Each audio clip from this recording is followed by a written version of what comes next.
Sementara itu, sejumlah ibu mengaku khawatir dengan temuan kasus gagal ginjal pada anak yang berujung pada larangan dari Kementerian Kesehatan untuk menggunakan obat sirup.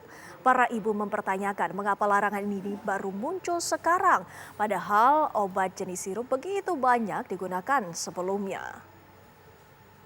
Anak ya, tentunya dia bawah 5 tahun itu sangat mengkhawatirkan ya, karena kita juga sebelumnya kan menggunakan obat sirup paracetamol yang bisa beli sendiri gitu ya di apotek atau di warung istilahnya. Selama ini kan penggunaan sudah kita lakukan, tapi baru ada berita seperti ini tentunya mengkhawatirkan karena kan kita sudah memberikan obat itu kepada anak seperti itu. Sedikit kekhawatiran sih ada gitu, cuman ya saya kan memang kemarin juga dikasih lihat list-list obat-obatnya gitu kan yang ada kandungan itu katanya. Ya alhamdulillah sih yang anak saya udah pernah konsumsi sih nggak pernah ada yang ada di list gitu. Khawatir lah pasti. Khawatirnya kenapa? Ya masalahnya kan masih ada keponakan juga, masih ada yang anak-anak kecil. Kasihan maksudnya kalau memang obat itu ada kekhawatiran, gantinya apa lalu obatnya apa yang harus.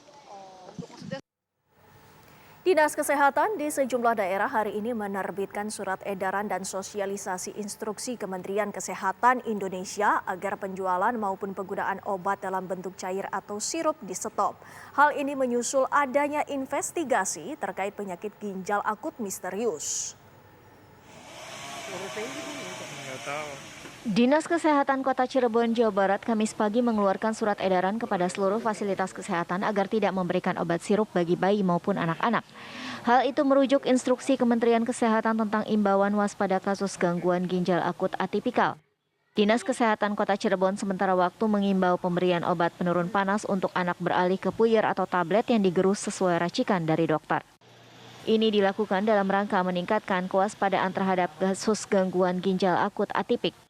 Kasus gangguan ginjal akut atipik pada bayi atau anak ini dapat dikenali dengan gejala urin sedikit bahkan tidak berkemih, bengkak di kelopak mata dan didahului dengan demam, diare, batuk, pilek, serta dapat menimbulkan dehidrasi pada anak. Hal yang sama juga dilakukan apotek puskesmas di Jombang, Jawa Timur. Seluruh warga yang berobat ke puskesmas akan mendapatkan layanan obat berbeda dari hari-hari sebelumnya. Karena mulai hari ini pemerintah telah menyetop peredaran obat berupa sirup. Termasuk di Puskesmas Brambang, Kecamatan Diwek, Jombang. Obat sirup yang sebelumnya tertata rapi di dalam almari apotek puskesmas kini harus disimpan petugas ke tempat lain. Selain menyetop obat sirup di apotek, puskesmas juga meminta kepada puskesmas pembantu dan pondok kesehatan desa untuk mengembalikan obat sirup yang telah dikirim. Hingga saat ini total ada 168 obat sirup yang sudah ditarik. Tim TV One mengabarkan.